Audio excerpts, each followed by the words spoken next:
How are you? Good. What's going on today? So we're chatting to a band, an Irish band called the Murder Capital.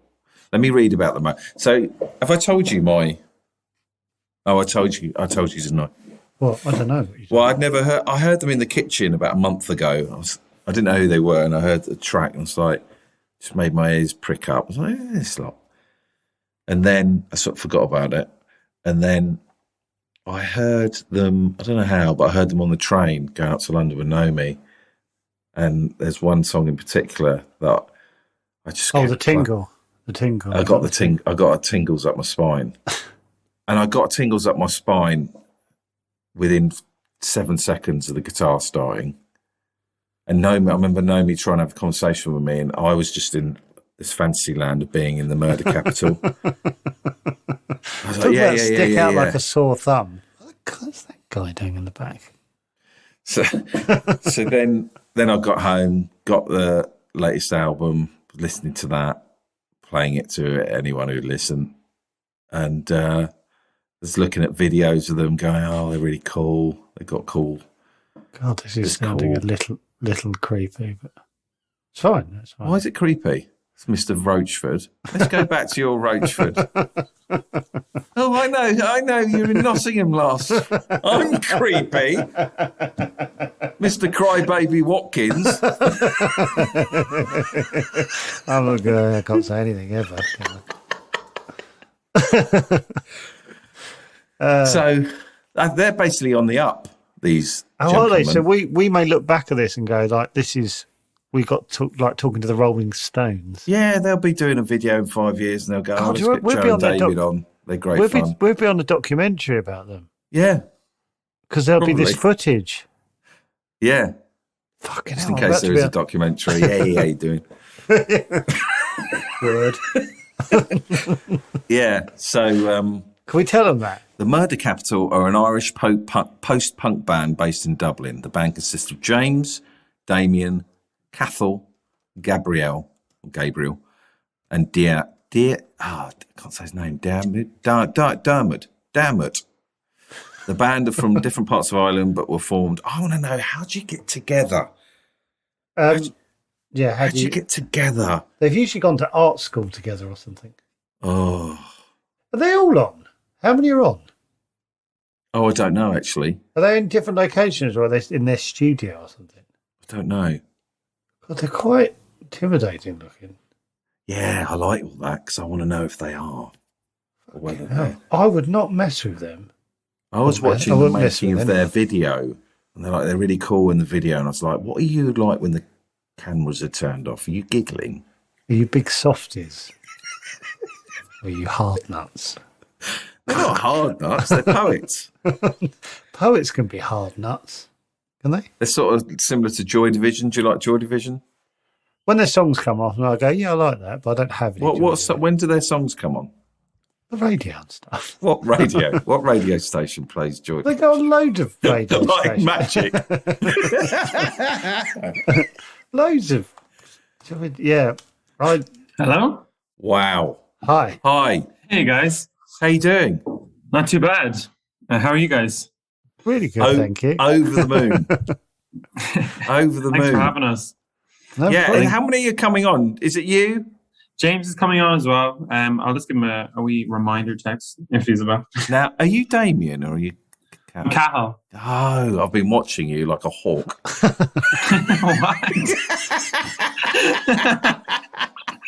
I'm really jealous of you. David said he's watching the making of one of your videos as well. Yeah. Oh, what is that? Well, which one was it? It might have been Ethel. It might have been Ethel. It might have been, I can't remember. The one where you're in the big room, the big hall.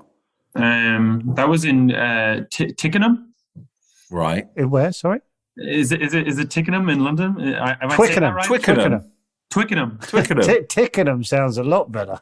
Yeah, it all just sounds a bit silly. Yeah. You know? I suppose it is really, isn't it? Yeah, well, Tickenham is, yeah. Well, Twickenham's a bit silly. Yeah, Twickenham sounds like tickle or something. Yeah. It sounds like... I've never had a problem with Twickenham up to now. Now I've got a real problem with it. What stupid name for West London. Where are you? Where are you? You in? I'm in London. And you don't even know Twickenham. Wait, what part of London? I can't wait. I'm in do you know where Clissold Park is? Where? Crystal Clissold Park. Park, Clissold Park. So it's like below Finsbury Park, Oh, right. I okay. don't really know around there that well. Right. How Right. long have near you Green been? Lanes. Have you been there long? I'm just staying at friends at the moment. Oh, But I've lived in London on and off. Oh, over the okay. last few years. And are all the band in London? No, only James and Damien are like properly living in London at the moment. How does it Honestly, work? I'm then? loving this. I'm Yeah, loving sorry. this. We're going in too quick. But how does it work then? How do you? How do we write? How do you Well, do hang anything? on. I feel like I need to set the scene. I always wanted to be in a band, Okay. and I know this is silly, ha ha ha. But I'm hoping at the end. That's it. Well, no, you know what I'm about to say. I'm Yeah, hoping at the end of this, you're going to go send us some of your ideas, and we'll see if we can tweak them. Yeah. Release an EP. Yeah. Be careful what you say because David will remember it and go, "Well, you kind of said you'd do an album with me." Yeah. We'll do a gig in the Windmill, Brixton. Please don't promise me things Oh my like God! this. Right? Could David front a couple of songs? No, hang on. Is that what you want to do? No, I want to know what your life's right. I've told everyone else. I was pottering around in the kitchen about a month ago, and on I think it's Lauren Laverne's show, they played your song. It's like, who's that? Who's that? They sound good. Sort of forgot about it. And then here we go. Here he is. Ain't it? How's it going, Ed? Wow. Hi. How you doing? Yeah, I'm good, thanks. How are you?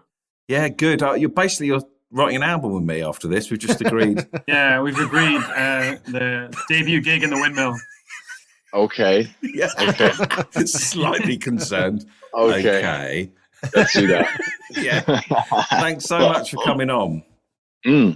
Thank you for having us, man. It's an honor. It's cool. Oh, Right on. Beautiful. well, I was just explaining. I heard.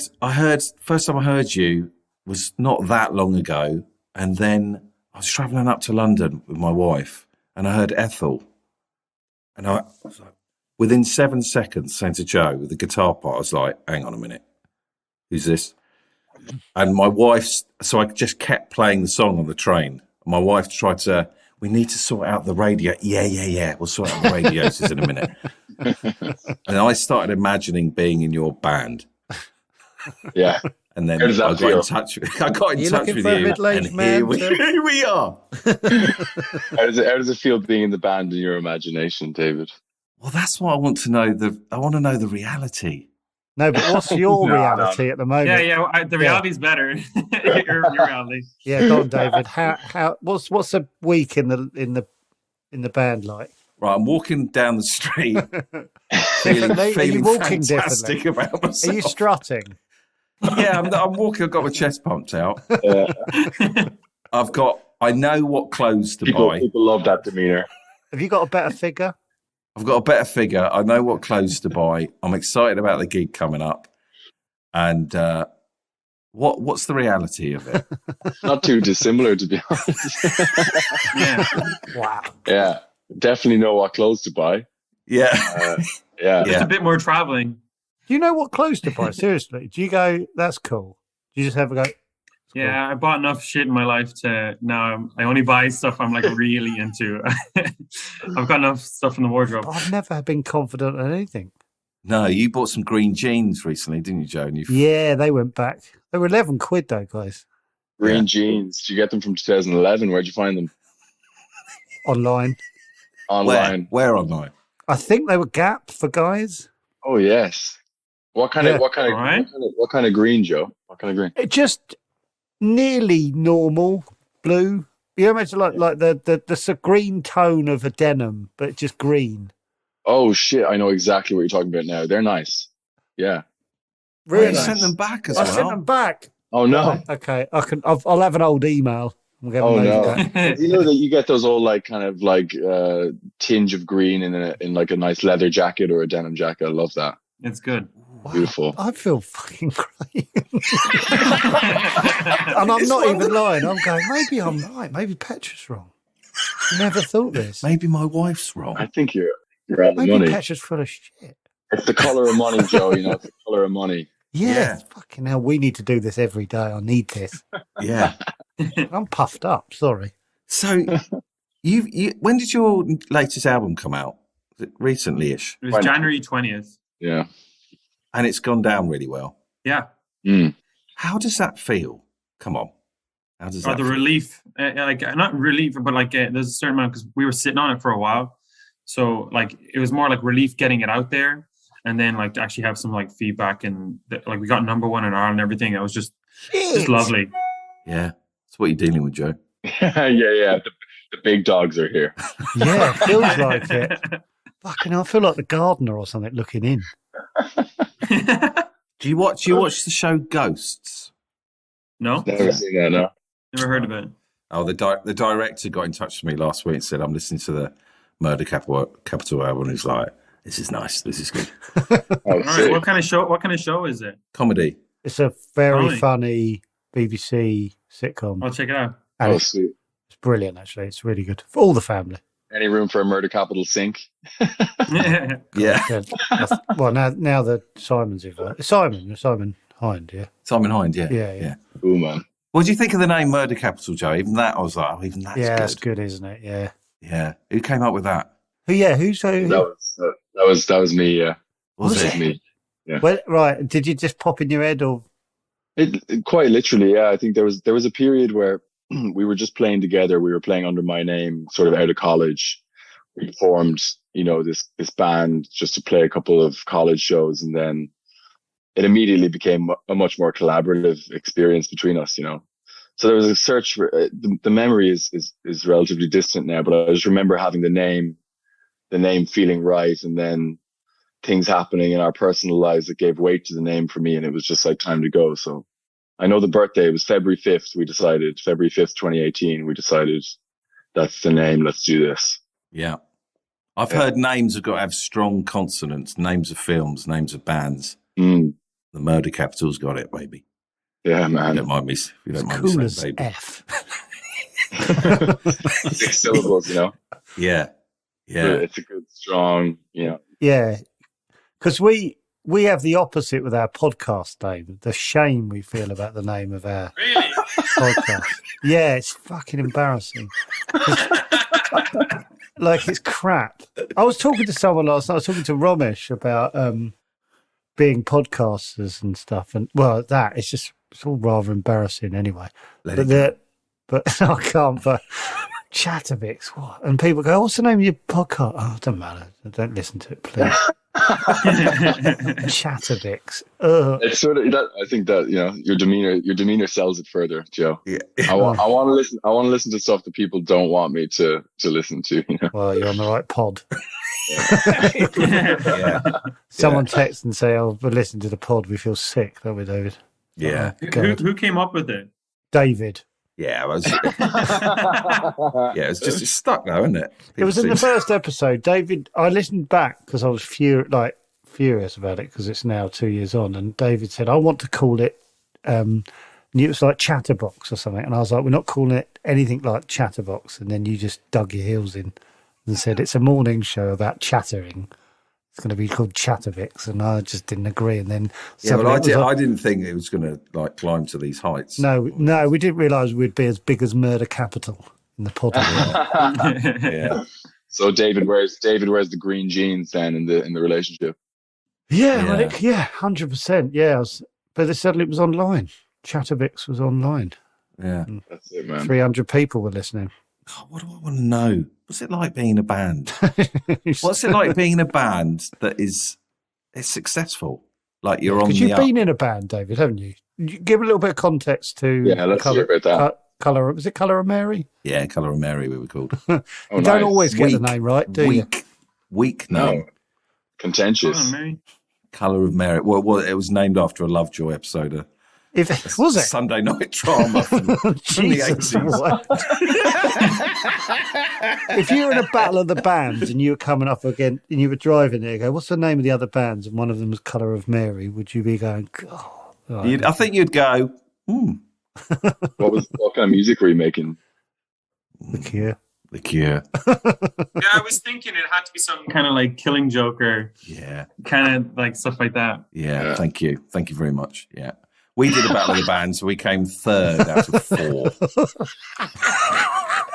Third out of 3. And you're currently top of the charts, and David came third of 4 in an East Grinstead battle of the band. What makes you lot so good? Why are you good and I'm not? This is kind of why you're here. It's just synergy. Yeah. So how did you all meet? We met in college. We met in music college in Dublin. There was a different drummer and a bassist at the formation of the band. Myself, Pump and Irv just wanted to do it every day, and sort of wanted to make it our life's focus. And the other guys at a certain point didn't, so they left. We found Gabe and Dee, and ever since then we were flying. You know, it was that was in July. June, July, that the 5 of us played together for the first time, and we recorded. What year? 2018. Right. And then we recorded When I Have Fears with Flood in February 2019 or March 2019. Yeah. So when you first sort of played together, did you go, this sounds all right? This actually sounds... Yeah, well, I met James because I was doing like a thing for his class. I was the year ahead, and they needed like people from that year to come in and just play in the house band for a class. And James has always like kind of, there's like a bunch of songwriters, and their whole thing that week was they either bring in a song, write in all the notes, so the house band play it, and they perform it within like half an hour. And within that, like you meet like a lot of personalities, and like immediately kind of like James stood out to me, and he came up with a song, Birthday Boy, which I hope some people hear someday, you know. But as soon as we played it, we're like, okay, we're going to do this in like the LNL, like we're going to audition it to try get one of the college gigs. And we kind of just stayed working with each other since then. Right. Did you get the college gig? Yeah, we did. Yeah. We Off the back of Birthday Boy. Birthday Boy. We were decently successful off the back of Birthday Boy. Yeah, we were. Lions. You know that thing when bands get together at schools and 99% of them sound like shite? Yeah. Did you just not when you got together? Did you go, oh, we sound okay? We wrote a couple of clangers, don't get me wrong. Like I think but like actually, you know what though, looking back, like even the stuff we were doing in college, I still kind of stand behind it. Like it was much more simplistic in its nature than what we're writing now, I think. But we always had like a good direction of there was good soul in what we did. I thought, you know, we wrote like More Is Less early on, which is a track off our first album that we still play live and people really connect with. Like, so from the beginning, actually, we were kind of just, I don't know, there was something happening in Dublin at the time. There was an intention behind us as well. Like we were very hungry for it. Like we kind of all been in different scenes and just kind of like being around people as well that are inspiring. And just then when you kind of grasp onto something that's your own and it's exciting, you know, there was a feeling between the 5 of us that we can do something with this. Yeah. Mm. Oh, how exciting. And how did that first gig go? Irv always recounts it like is like, I think Irv wasn't in the band for Birthday Boy, and he recalls that like at this tune finished, and I got off the stage, got into the audience, and applauded us. And he was like, I want to work with that guy. Yeah. So that was the kind of demeanor I had in college. Like I was like, oh, we're gonna do this. Like that was it. It was not like always the way, you know. I don't know where that came from, but what about? I was always interested in stuff like getting signed and all that. Have you been signed? I take it and all that. Yeah, there was like we're independent. There was a flurry of that at the beginning. There was like in college we were getting calls from people at Universal. I remember there was like hints. What? Of that stuff. There was like at college. Yeah, college. Yeah, I don't know how it was all happening, but one day, basically, what happened was one day I was sitting at home. This would be maybe June 2018. Wait, go back. Like we recorded a video. Yeah. For More Is Less. Yeah. So this is it. It was an off thing, but it had released and come out, and we didn't think much of it. And then like 2 weeks later, this stuff starts to happen. Really? Yeah. This is it. So 2 weeks later, my phone, you know, it just rang one day, and it was like, this is so and so from a music law firm in London, and we think you're going to need like representation because there's a lot of interest in you. I was like, yeah, whatever. And I got off the phone and like I spoke to someone I know who my dad used to work in music as an engineer back, a few years back. So I was like, do you ever heard of this law firm? Or we did a little bit of research to see like, is it legit? And they were legit. And then for 2 weeks straight, my phone rang like crazy. I don't know where they got my number. I don't know any of that, but and then it was in the middle of this that the drummers and the bassist left the band. Timing is So everything. myself pumping timing is perfect, right? So myself pumping Irv. Now the phone's ringing. I'm out. Yeah. That guy's not an investment banker now, is he? Yeah. You gotta respect that, like assuredness of decision. That's pretty cool, actually. Nah. Yeah. Into the music as much, Yeah. Fair enough, though. So then basically Pump Irv and I were like over in London. We had like 25 meetings in about 5 days with every label, every agent, every manager. Right. What's that feel like? Oh, overwhelming. As a band, Yeah, it was a lot. Walking around Soho. Is it Soho? We were we did around Soho everywhere. Because it's called Barbican, like we went everywhere. Like, surely, are you giving it the big one walking down the street? Probably, Did you smoke? Do you smoke? I bet I'd be smoking outside, then dropping the fag and pushing my foot on it and go, let's go and have a meeting, guys. Yeah, we did that. We did that. We were like straight up to the desk. They were like, do you want anything? We were like, couple San Pellegrino lemons, please. Is it okay if I put my feet up on the desk? Yeah. Please, sorry. So how old were you at this point? I think I was like 23, 22. Oh my God. Yeah, I think so. Pump, you would have been 20, just you're younger than me. Ridiculous. Irv was like 19 or 20. Irv was 19, yeah. 19. Yeah, he was 19. That's what? Okay, I always do in my head, what were you doing? What are you doing at 19? What was I doing at 19? I was writing Happy Happy Girl. Yeah. So More or less off the back of that. pretty similar without the meetings, though. Without the meetings. Imagine that week, but without those 25 meetings. It would have been just an image of us just suffocating on the July London tube. Like that was pretty much pretty much the rest of what was going on. So we met a lot of characters that week. We met a lot of characters, and we just had to. We were just kids, and we were just trying to figure out these people's intentions. That was it. We were trying. Is the music industry mad? Is it mad? Yes, it's fucking insane. We were pretending the entire time as well that there was a drummer and bassist just in Ireland that just couldn't come over because of work. Oh, yeah. So we were just like, oh, why didn't they come over? And we're just like, oh, it's morely just the three of us. Like, we're just usually the ones managing this band and stuff, Yeah. Wow. But they're there. Yeah, we were like, they're there. That's all good. How did you choose who to go with then? Yeah. We just, we started fishing around through friends and stuff. There was a couple ideas popping up. We were very tentative to jump on anything because we were like, this has to be right. So with Diarmid, I actually text best mates are like Fontaines at the time and still are, and I text Tom, the drummer in Fontaines, and I was like, do you know anybody?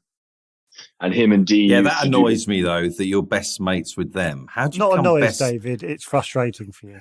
Yeah. How do you become best friends with other bands? Yeah. What's that like? Because do you drink in the same pub? Yeah, exactly. There's a bar and a club in Dublin, Garage Bar, which is gone now, but the Workman's Club, where everyone hung out and danced, and we basically played a show as under James McGovern early on, and Trevor Dietz, who runs and manages the Workman's and books for it. He manages Fontaines, and he was out that day. He was away that day, so he got Carlos from Fontaines to look after us in the green room, and that's how we met them. And we sort of stayed close friends and sort of came up together in some manner or means. Yeah, that was how that relationship started. Even all that sounds cool. I know it does. It was. It was. Okay. I want you to say it was shit. Yeah, David was hoping for the opposite, like it's ground you down. Yeah. But if anything, it's given you wings. Isn't Yeah. it? Yeah, and the wings are embroidered. It's fucking amazing. Yeah. Beautiful. with green denim, Yeah. the coolest of all the denims. Okay, so you chose your Yeah, I text Tom basically. I was like, do you know anyone? And him and Dee, our drummer, used to basically do this thing called a hit machine in Dublin, which was like a drumming corps of dudes in like kilts who would do like corporate gigs and different events and stuff like that. And he was like, Diarmaid's your guy. So we met Dee, we sat down, we had a meeting. We basically were like, what music do you like? What do you want to fucking do this? And we did it. And then with Gabe, it was like, Gabe was also into college. We knew each other a bit. We'd been doing a bit of partying together, a bit of karaoke, things like that. And we asked Gabe. We actually poached Gabe from another band. To be frank, yeah. How's that other band going? They're going good now, actually. Yeah, they're doing they? sweet. Like, yeah, they're doing sweet, man. Thumper, check them out. Thumper, yeah. Oh, that's a good name as well. That's a good name, Thumper. Yeah, they're great lads. They're actually real name. absolute sweethearts. Like, but it was Gabriel's decision creatively, I suppose. He'd been in that band for a while. He wanted to change, so yeah. And that's it. That's us then. Since then. So you've got. Is that management or label? I don't really understand the difference. We got management and live agents out of that. I think we got, and then basically we started our own label in tandem with our management company at that time, and we that's how we started releasing, was self-releasing, because there was like, we met a lot of labels, but the thing is, like, it's not really. It's so different nowadays, it's not really that lucrative to sign with a label. Like, you don't get those like mad advances, not for like rock and roll, man. Like, you might get it. You know what like, it used to be a few years ago? Yeah, you hear about the stories loads. Whenever we were meeting people at that time during the week, they would just recount stories from like 20 years ago. And everyone's always upset about it and stuff, but it's some of those stories are actually kind of crazy and just like they don't seem based in reality anymore, Yeah, it's a bit like sitcom with a DVD and all. Yeah, that, when we wrote a sitcom, it was when no one was earning any money. We timed it just as the bubble burst. Yeah, now you can have a sitcom. How do you survive as a band now? Then, how do you manage? We basically just pay ourselves like an amount that allows us to like live a life, and as you grow, it's very much like the pendulum either eventually swings or it doesn't for bands. I think once it swings, you can be in for making a decent living and beyond. It's all about touring, man. It's all about like just touring and merch and. Yeah, how does the pendulum swing now? It's not radio play or anything like that, is it? Or it's more like the pendulum is just more like you get to a certain level where you're playing main stage festivals or the second stage of festivals. Those are where it's lucrative, is festival fees and like. So that is the route. That is the one and only route. We get big enough that we have a following that we can go on the road and make pretty much. Because there's 5 of you in the band. Yeah, 5. So that's got to be a big old tour then, isn't it? To sort of. Yeah, exactly. And then you've got you go on tour, like we were going through Europe there in February, and you've got like 11 people on that bus. So you've got 5 band, but you've also got the tour manager, the lighting designer, the sound engineer, you've got the merch person. So you got all these people. It becomes like this like touring entity, this sort of business, and everyone gets paid, and it's a fucking beautiful place of like a real feeling of like sort of a family of gang mentality. That's why I think famously it can be very difficult to come off tour, to the silence of your bedroom.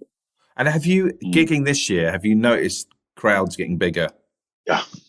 We've upped some of our venues from before. Really? So it's really just, it's nice as well. Like when you release new music and the venues get bigger and then everyone's singing the new songs and stuff. It's what crazy. sort of size are the venues now then? We did Kentish Town Forum. That was the... Yeah, that's big. Yeah. That's big, isn't it? That was the last gig. Yeah, it's Yeah. like 2,000, something like that. Like they're shaping up. We've still got a long way to go in our desired trajectory. Like for us, it's like we really, the goal is to get to be playing in arenas and to sort of get to that and maintain that level. Like one thing in the Murder Capital sort of manifesto, I think for us has always been longevity of career. Yeah. It's not making decisions based on what can maybe earn us a quick buck or, what might be like, how to, it's always been about how can we set ourselves up to be able to make, 15 albums, over whatever, that's where our heads You are seem at. very wise beyond your years, because Yeah, you are. I've never had thoughts like that in my entire life. For someone who wrote Birthday Boy, you seem... Your evolution is wait till incredible. you hear Birthday Boy. You know that the chorus of Birthday Boy, David, is I can be your birthday boy in my underwear. Yes. I blushed then. How dare you? That kind of pod.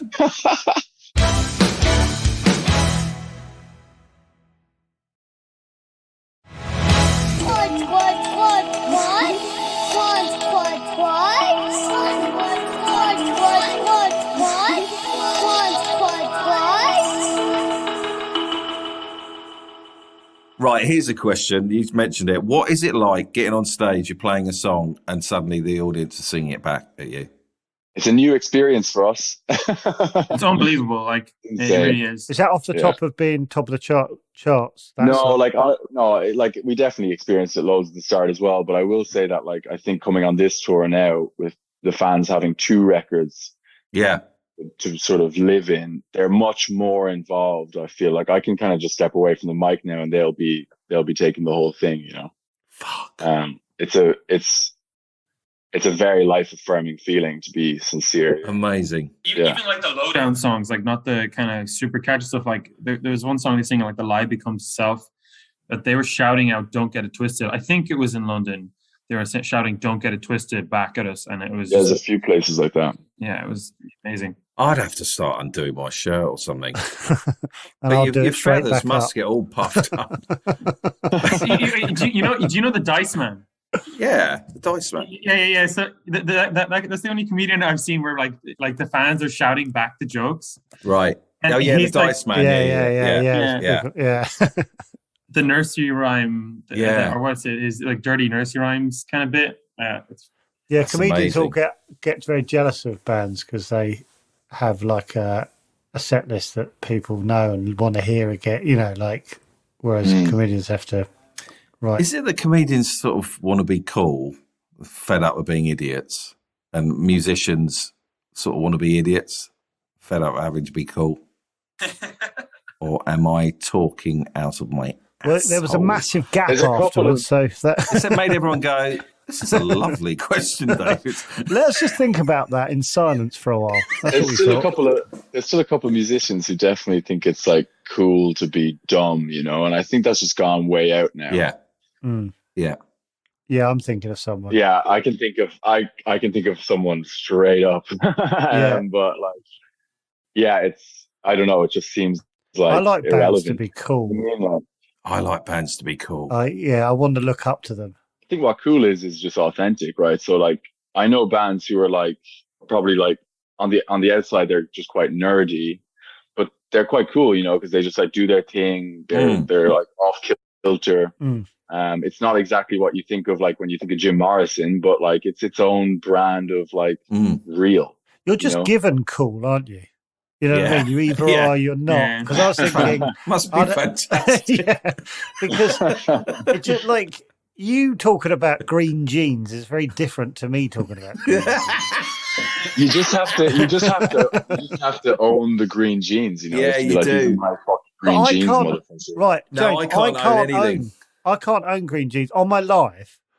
I think it's everything, every unconscious decision I make is the opposite of cool. Like, I don't know, do you know what I mean? Just the way I maybe go, do you like these jeans? But Joe, I think people look at you and go, he's cool. He's cool. Who does? Joe, I think you're cool. Yeah, you're cool. There you go. That's exactly what I want to hear so badly. There you go. You've made me laugh a fucking 1,000 times. So that's cool. That is Like, cool, isn't it? Don't, he'll well up again. Yeah. I'm on the line. I'm on the edge here, James. I need you to say something horrible right now. We love a good cry in the murder capital. So come on, just let it out. Welcome to the Cry Pod. I have cried on it. Well, yeah, maybe I am cool. Yeah. Sorry, let's focus back on that. No. What's happening now then? What's going on now? What's the trajectory? How's, because we were talking about how we think we're going to be on your in 10 years' time. There's going to be a documentary about you, and they're going to ask for this footage. Yeah. Oh yeah. Oh, yeah. Yeah, so that's look why at them there. We got And look at them there. But people will be going, who are the two older guys? Oh, he died of cancer 6 months ago. Oh, He's got Parkinson's. Oh, man. Don't worry about them. They both Focus got dementia about a week after that. on their new album. Yeah. I don't know. Yeah. We're just like writing another record. We just started writing another record, and we're about to go to America. So that's the next headspace. It's like the big dirty month in America in the van with insane drives and bizarre cultures. And God, that sounds. I want to do that, and I've never. It's exciting, yeah. Like to actually do the drive as well. Yeah. So like, I thought for a while when I just saw the routing and stuff, I thought eventually it'd be like a midway point where we're flying over the east side, but we're literally driving from the west coast up around the north into the east, or from the east coast to the west. Sorry, that's the and you're doing that drive with some lovely songs in your back pocket as well. Yeah, that's the thing. You're not just driving like I would be. You've got some songs in your back pocket. Yeah, there's a reason they're going. If that's what you mean. Yeah. We've got a spreadsheet. We've got a spreadsheet and a presentation ready. Yeah, we're going to be like, Are you going to like Middle America and places like that? Because you always hear of bands doing that, and then they go to like, I don't know. Yeah, I'll tell you what. Ticket sales are low in Salt Lake City, Utah. Right. Yeah. Oh yeah. Even that. We're gonna have a couple of those. I'm imagining you playing, and then I don't know why I'm saying this. Actually, I'm going to bail out. But I'll say what I was going to say. Go. I was imagining you playing to like half empty room, and then getting around town. You're really good, and then people start coming out of their houses and coming to the gigs. Yeah, all of a sudden we're playing on the roof of the local. Yeah, exactly. Yeah. And you brought the community together. That's what's going on in my head. We did America just before COVID. Oh, did you? And like we only got like 2 dates in, and then COVID happened, and we got cancelled. But when we played Boston, it was usually particularly it was on the first album. Everything's kind of heavy, so it'd be mosh pits. This mosh pit opened up, and as soon as there was space, this guy came in and he started breakdancing in the middle of the pit, full on doing the whole like on his head spinning around shit. Like it was fucking hell. Yeah, America, baby. I ruined a breakdance. I ruined a breakdance competition once. Did you? How? I was drunk, and we went into this because a few years ago there wasn't pubs closed at 11. Yeah. So if you wanted to have another drink, you had to go to a nightclub, and we walked into this nightclub, and there's about 300 people around watching a breakdance competition, and I don't want to tell. Yeah, we got involved because we were drunk. Oh, that'll strike a chord with listeners. Oh.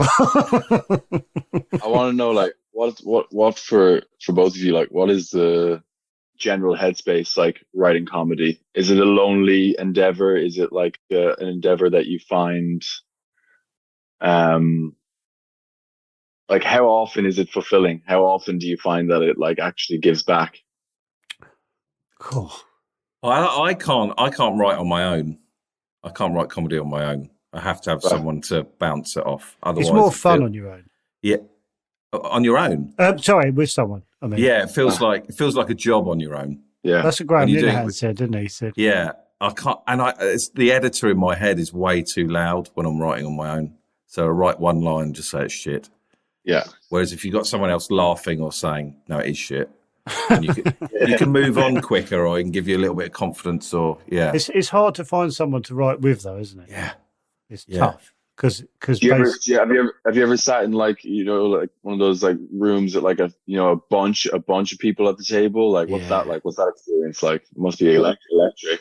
it was But hell you've on done earth. more of that, haven't you, Joe? It's a weird one. I've been in writing rooms, and what I've noticed is some people are, I'll say it nicely, are good at those rooms, sort of say a lot, Mm. and they're kind It's of the loudest, to heard. and I don't yeah. think it really worked for me because I just said, "Oh, I'm just gonna."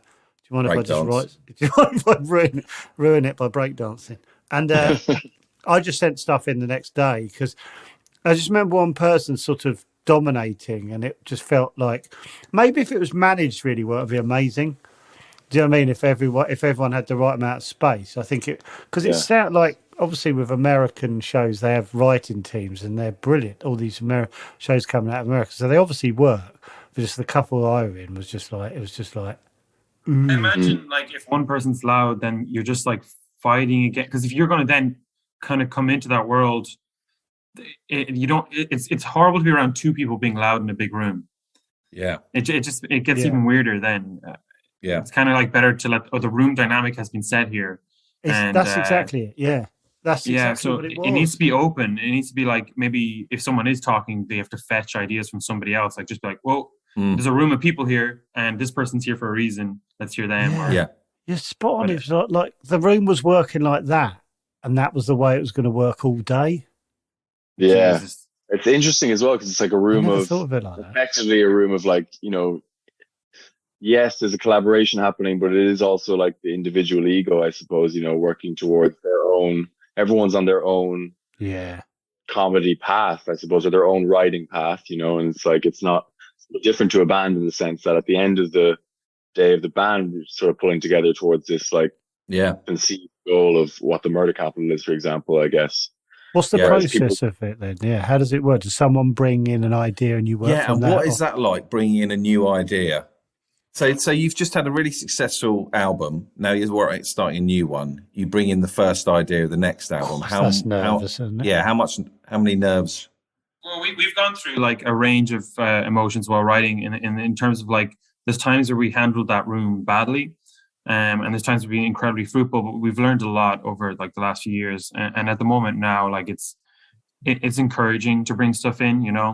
It's great. We're all five of us sort of open to a point to like knowing what an idea is at the start. Whereas sometimes when you like you're insecure about things. And an idea comes in, you kind of expect it to be at a point. Yeah. But then that just like it kind of stops the process in a sense because nothing comes in. Like not everything comes in perfect. You know what I mean? Those ideas are, and we've gotten used to just like let's just take this idea and see where it goes and go down that kind of path with it to where it needs to go. Are you more if you write a guitar riff and you bring it in? Are you more confident now? Knowing whether the rest of the band will like it. Yeah, or even just that, like, it doesn't have, like, before, maybe it's like you want everyone to like it from the beginning. Yeah. Now it's kind of like, no, let's just approach this. Like, not everyone's on board at the start. That's not like, not they're not on board, but like, it might take a while for someone to understand what somebody else is doing. And I think the five of us give each other that time and patience and trying to understand, like, oh, what is it? What is this idea? What is it? What do you feel when it came into your head? Like you're the creator of it. What is it that was inspiring for you to keep, like, the melody? What grabbed you? Yeah. I think the sometimes the battle in any form of like creativity, I find, is that you're trying to, like, creativity itself and creating something is a very present experience, I find, when it's like something worthwhile. Like any lyric or poem that I write, or any part or any song, it's lacking that sort of like cerebral, logical thing that I feel like that's the balancing act in any like room or studio, is that when we're trying to write, it's trying to stay in the correct mindset for what you're trying to achieve at that moment. If you're trying to express something or you're trying to create something together, it's trying to stay out of that logical head. But then, you very quickly in the process have to switch into that editing mode. Yeah. And I think it's being able to switch in and out of that in a way that's actually conducive to the process is the thing, is the lifelong endeavor in creativity, I think, because like Pump's saying, it's like you bring something in, you're showing it to everyone. I think when you're younger, you need everyone to like it, to work on it. Whereas now, you know, a couple of years into our career, we're able to see that like you actually don't need that. You just need everyone to trust each other to work on it. Yeah. That's the depth of what we've or you know, that's kind of like the surface understanding of what we need to do to move forward creatively, you know, because we have 5 people with 5 different tastes in art and music, and those things cross over at times, and at times we have like, you know, complete disagreement on what is the direction or what we think is cool or what we are affected by. And Yeah. those things, like, you know, those things remain deeply philosophical, I think, because it's like the complexity of where everyone's at on a given day with their mood and what's happened to them that morning, and everything is affecting their reaction to this music. So you're really trusting that the outcome will be a Murder Capital track. And like, to me, like a Murder Capital track, like, you know, people can bring in like fully finished ideas, but to me, it won't go on record with our name on it until everyone's kind of touched it in a way, you know, like That's it a lovely needs. way of thinking about it. Yeah. Like, Yeah. When you do stand up, if you've got an idea and you try a joke or an idea for the first time and you get a laugh, there's so much pleasure and sort of relief in the same moment. And I think you always try and recreate that again with that idea or that joke, but you sort of can't. So when you do open mic gigs, they're sort of the most exciting because it's the first time you're showing it to someone and it works. If you've written a great song and you have to just keep repeating it, do you still get that pleasure hearing it? Or Comes and goes. Yeah, like before, I think we were maybe a bit too hard on ourselves with like having to achieve that every time we play it, even at gigs and stuff. But you've a collection of songs, and you just, this one is the one of the night that, you know, that feels you're connecting with more, and yeah, you have to do your best to try and deliver what the intention of the song is every night. But what's special to you that night changes all the time. yeah, Yeah. We played a show recently. We played Manchester Albert Hall, which is it's a beautiful room. It's incredible, so ornate, and it felt like a really special night. We got up, we were having like we were killing it. We come all the way through Europe.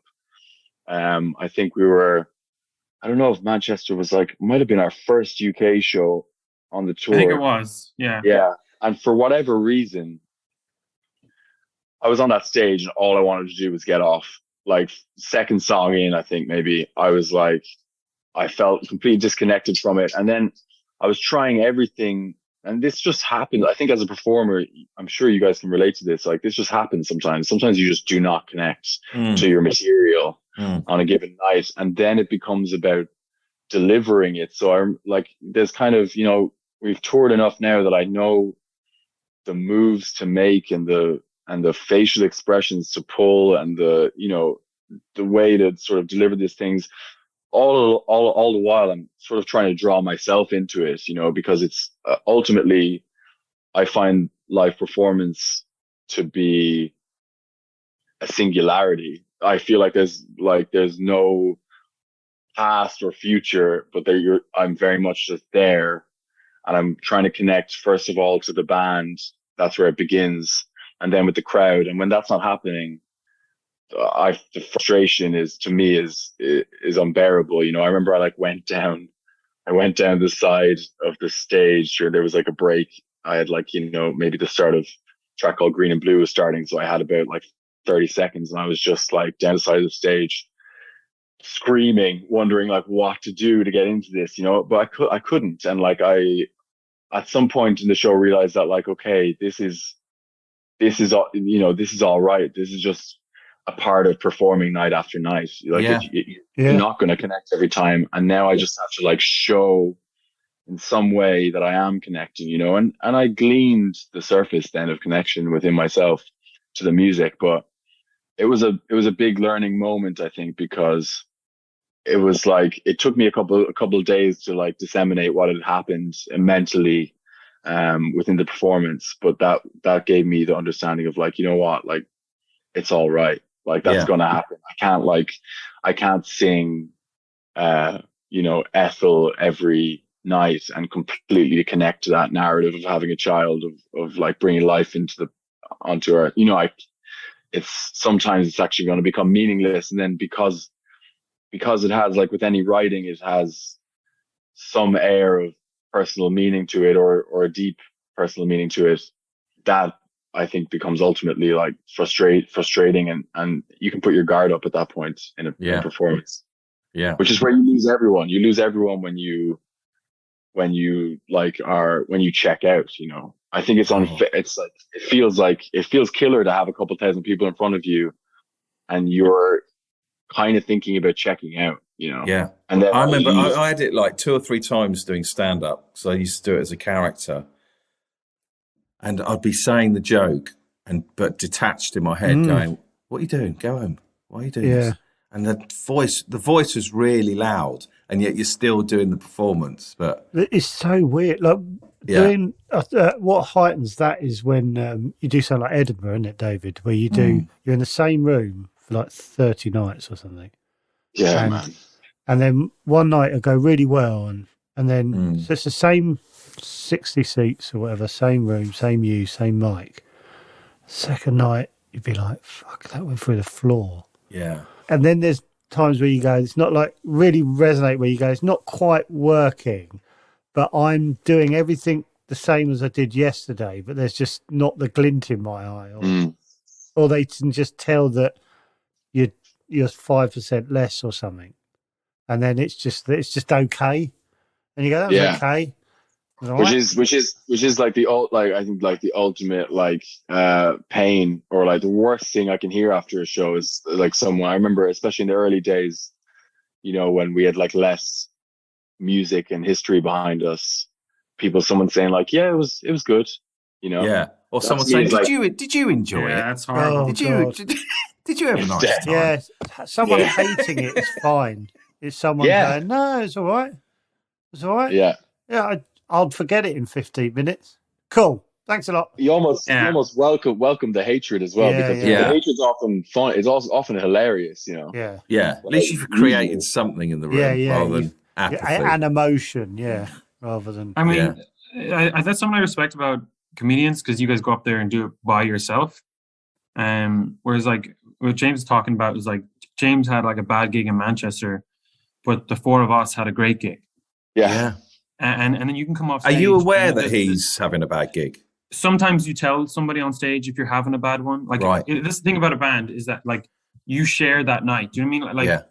Like, there's still like there's 5 people in the band, and at any moment one of us could be having, not into it or whatever like that, because you've just been on the road, and there's a lot of like it's nice to have that, like, someone that night like might be having a bad one, but like the show is still going on, like it's still being carried. Like there's this sense of trust between all 5 of us that we're all giving it, even if someone's like having a bad night. That there's like there's this thing to it where, don't worry, like even if you're having a bad one, people do pick it up. Yeah, pick it, like it's so true of a band. Like I think like our emotions, having spent so much time together, our emotional gauge of each other is inextricably linked in a way that like it's almost disassociating, because you can feel the energy of someone else, whether it's on the stage or in the room.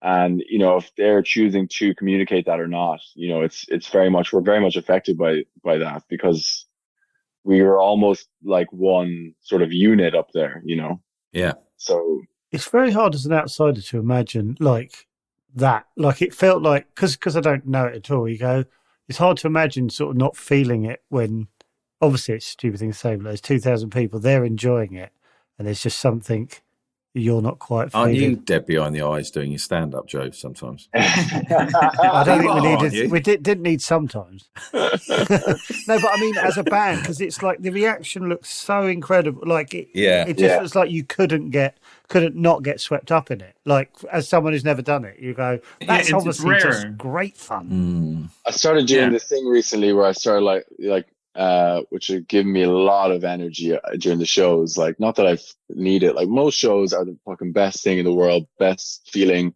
you could ever hope to achieve in this life. From my experience, it's like playing these shows, like being in front of crowds, feeling that, like that. It's like that energy being created. You know, there's something about like recording a record where you're recording these songs and then you press one day, you all decide we're going to stop recording these songs. Yeah. It's time to stop, you know? Oh my God. So then you stop recording them, and then it's like this thing lives as a groove in a vinyl or as a file on, you know, on the internet. And then you're the thing that grows with it, and you change, and you listen to a song.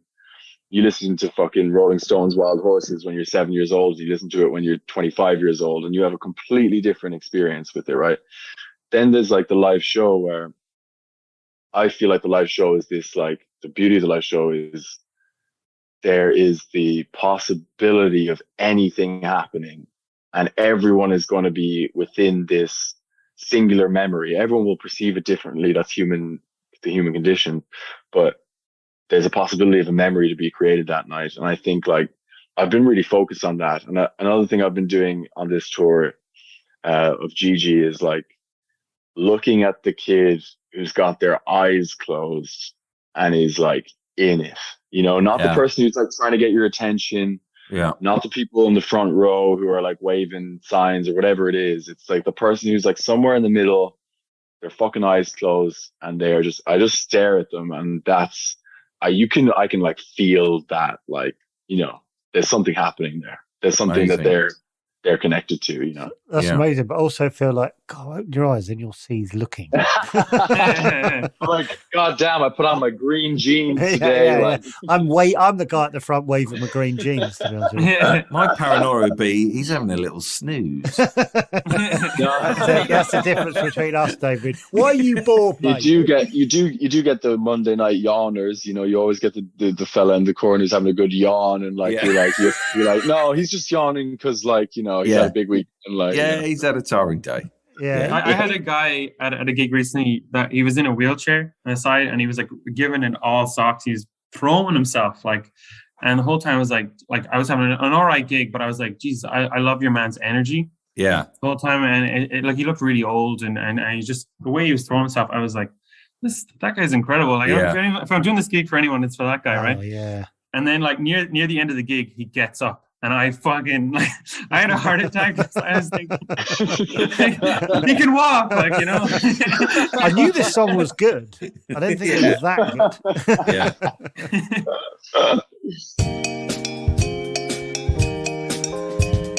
good. Sorry to interrupt the pod. I hope you're enjoying it. But just wanted to tell you that we have a Patreon page you can join if you're enjoying what we do. And you can get even more of us. Oh, can you imagine? For as little as £3 a month, you can get early access to podcasts, behind-the-scenes bits and bobs. We post pics and videos of what we're up to. There's even an opportunity to come on the show, if that's what you fancy. There's access to our Discord channel, where the serious chatter biscuits gather and chat nonsense. It's basically a really lovely community of idiots like us, and I'm guessing probably like you.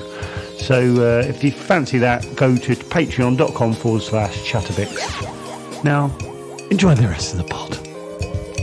Patreon, give it to me. Patreon, I need it, girl. Patreon, give it to me. Patreon, I need it, girl. Can I ask one more question? It's a bit of a weird one, but You go for it. Take your time. What was the process of writing Ethel? Like, did you come in with the riff, or did you create it all together? And how did you write that song from second one to the end? It was the riff. Was it? I like we were in the room, and we'd just been like, this is when we were in Wexford, and that just came out of thin air. That riff was just like, I just, the melody, the first few notes of melody came, and I just followed it for a bit. Within like half an hour, we had the whole thing, and we just jammed it. It just felt like we should really be sitting on that the whole time and see what it is. How do you make that decision that, no, we're going to stick with this? Instinct. You just feeling, you just got to call it. It just felt like this is right. I don't really, sometimes you're playing something and you're like, oh, we could go here, we do that. But it's just like, why would I want to leave this? I'm enjoying this. Why would I want to? So you start playing it. Do the rest of the band go? No. There's a little bit of that. Like someone's someone's in the kitchen like buttering their toast, and they might like peek their head around the corner, like, "What's that?" You Oh, know? nice. Yeah. Yeah, just a little bit, because we went to Can you this. imagine doing that, David? Well, I had it on the sofa. I wrote a little tune 2 weeks ago, and my wife went, "Is that yours?" Yeah, that's nice. Thank you.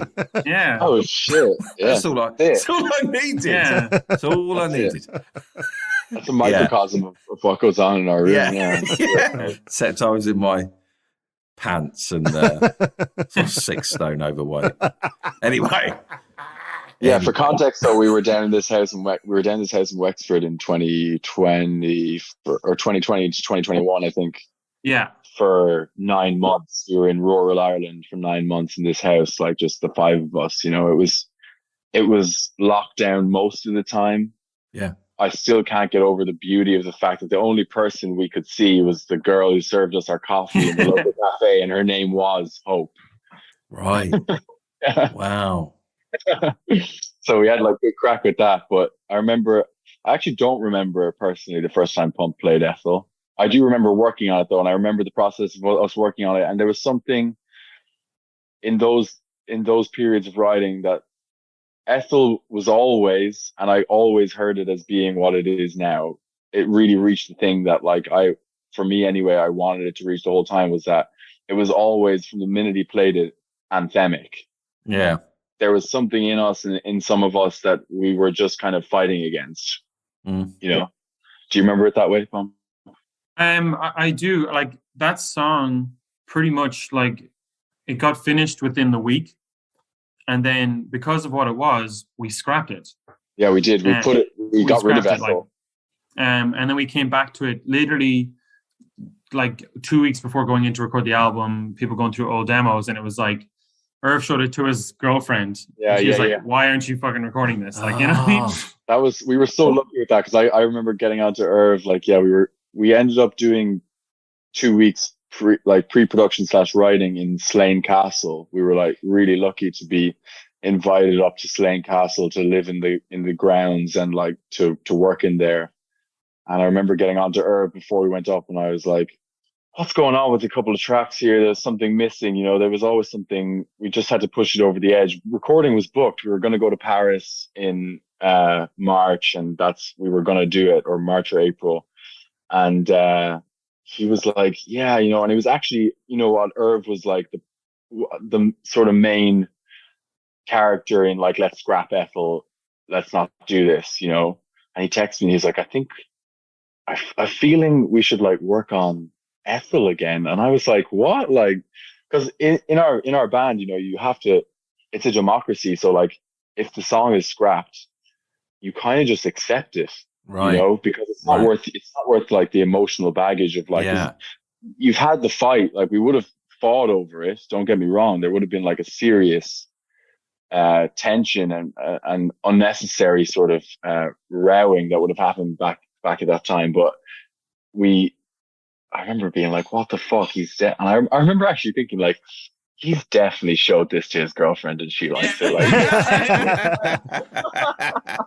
Like, we're all the same. Yeah. And we went into like to Slane. We worked on it again. We were like, "Holy shit, we almost left this behind." And then we got to Lafret and we're recording it. And like, I remember Irv had his riff for the bridge, like in the instrumental section of the bridge. Yeah. I remember John Congleton, the producer of the record, was like, "Fuck, man." And then like, he was like, "That riff's so big." And I was like, "Yeah, maybe we should like have it again." And then we figured out together that like that riff should kick in over the second chorus at the end. And then like we played it back, and it was just electricity. Like, God, I want to be in your band. Like, yeah, man. I want to make your band a bit worse.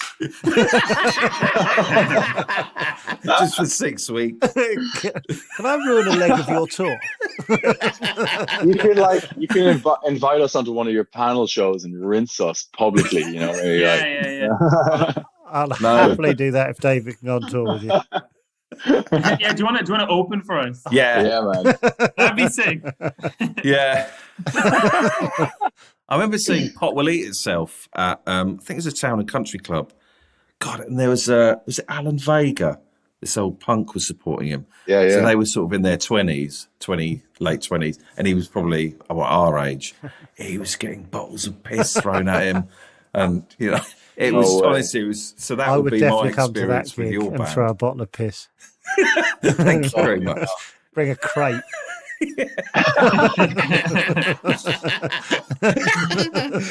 It's like some Bear Grylls shit, man. Yeah, exactly. Honestly, it's been a pleasure. Yeah, thanks, meeting you. lads. It was brilliant. No, Yeah. thank you for Yeah, having so us. exciting to be part of your documentary. Yeah. No, anytime. We should definitely. I don't know if you do like repeat guests, but we should come back on in a year or two or something like that. And we should that'd be cool. Little acoustic set. Make it like a little annual Yeah. Oh, thing. Imagine that, a shit acoustic set over Zoom. what you doing the set? Can't mate? quite hear it. You don't think we do it well, David? No. Yeah. Wait, Lovely. can I tell you? I had a dream. I won the Fringe Festival Did you? like a couple months ago, and It's a good I show. have You the had a good joke. show. I won't. No, it's just one joke. But Okay. the joke is it's bad, but it's like mixed with the dreaminess. If you can imagine, like it was in the middle of the night. I woke up and I was like, "Geez, I feel amazing!" Like everyone was clapping. And I was like, "I better write this down." I put it in my notes, and I immediately went back to sleep. Yeah. And like a few days later, I was going through my notes writing something else, and I was like, "What the fuck's this?" And I was like, "Oh shit, it's that joke." But it's like the joke was. Right, I'm finding this really stressful now that I've got to react to The joke was, "This is a shot in the We're dark." gonna go. Okay, the joke is, "This is a shot in the dark, but does anyone have a lighter?" Oh, And that's it.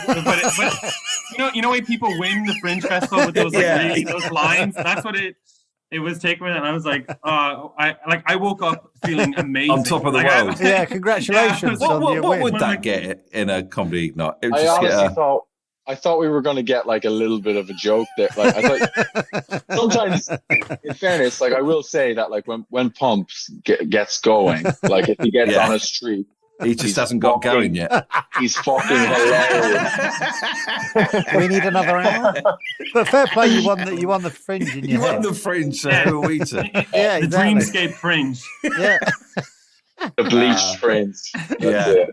Oh well, thanks, Yeah, lads. thanks Brilliant. so much for coming on. And, Yeah, and love what you're doing. Congratulations on obviously. everything. It's Thank you. fantastic. Thank you guys. Yeah, we're big fans of your work, both of you. It's like really cool to be here. Like honestly. Well, Oh, bless thank you you. very much. Bless Means a you. lot. Thanks, Yeah, and guys. come back on and Yeah, if yeah. there's anything else you want to. Yeah, until you're Michael. too big Yeah, and can't be that's asked. Yeah. Hopefully that's So very, this very will be the soon. last time we ever see you then. Right, fair enough.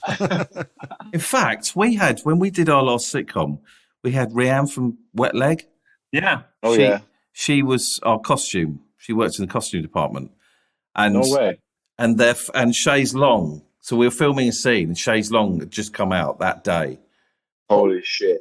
It had just done, it was going down well, like in the first 24 hours. And Simon Hine, the director, said, "Have you heard Rianne's got a, is she?" So I listened to it. Oh, that's good, isn't it? And then that was it. Do you remember what she had to do Crazy. though? Which is so embarrassing. She had to give me a dressing gown as I got out the sea. My little I know. white body. What was the show? It's called the Cockfields, and we were filming a scene on the beach, and it was really embarrassing anyway because David had ruined my year based on it. But anyway, that's another story. And I had to come at the sea, and she put like a dressing gown. I said, "Thank you." And David went, "Oh, she's just written a really good song. Oh, have you?" And then I see her at Glastonbury, and I was like, "That poor girl had to hand me a dressing gown." So I was I like, was in "Oh." a little WhatsApp with her, so I was sort of back and forth. And then I think I sent a message about 6 months ago. Nothing. Sent another one. Nothing. Oh, I'm giving that up. All I said was another 20 to 25, and then Listen, Yeah. if you ever want to go for a coffee, just reach out. oh, You know, we're not. Honestly, you shouldn't say stuff like that to us. we are needy beyond belief. And are you going on tour, a UK tour, or have you just finished one? Or No, we just finished that. We Yeah. just finished one. did you come down to Devon? I bet you didn't. Didn't bother. Nah, we Fuck didn't. off. We didn't. No one comes down. No one bothers. What's the venue? Where do we need to play? Oh no, Plymouth or something. We have. Plymouth. We've done Plymouth. before. We've been to Plymouth. Have you? Yeah. Yeah, we played Plymouth in 2020. Come down to Plymouth. Fantastic. Yeah. Place. Beautiful. I just said they've been, David. Yeah. Great, great that you can see the horizon in Plymouth. Thank God for that. Have you done Brighton? We have, Concord too. Oh, Ooh, Concord's on the lovely. front. Yeah. There We're we coming go. back to Brighton. Actually, we're coming Are back you? to Brighton. May. In May for the Great Escape. We're playing in the big tent on the beach. Oh, yes. Nice. You gotta come to that. Yes, please. And Petra, Yeah. my wife's always talking about things like that and going, why don't we ever go to stuff like that? And I'll go, oh, because I'm 48, love. Yeah. We'll get you a little seat. Oh, And, yes. Oh, Can I come? Or Yeah, of course you can. Yeah, we'll keep in touch. yeah. this would be Via- amazing. God. Lovely. I can say, it's all right. I know the band. Yeah, man. Yeah. And we'll be like, yeah, we know Joe. Please Like, don't black me. Joe's, Please don't Joe's black a me. friend of ours now. Oh. We got Joe and David are friends of ours. Yeah, Yes. of course. Yeah. Yeah. Yeah. we're Please really don't blank close. us. Yeah, please don't black us. You get to this age and things like that really scar. Can you bleep this, please, James? But my mate was friends with Yeah. and they were really quite close. And she made it big, and he went to see her backstage. She just went, "Hi." Yeah. Oh, So no. just don't do Please, that. please don't do that to us because I'm going to tell everyone. that I know Yeah. We have the ever looming Catholic guilt and sort of need to be put down within our souls. So we'll never Okay. be like that. Oh, well, we benefit from that. We'll never be that. Okay. Yeah. Yeah. Yeah. Wonderful. Exactly what I Thanks, needed to guys. hear. Thanks so Thanks much so for coming much. on. Yeah, and good luck with everything Yes. else. Yes. Yeah, See love you on it. the beach. Yeah, See you on the beach. yeah, man. See you on the beach. Yeah. See you later. Cheers. Bye. Thanks a Good day, million. lads.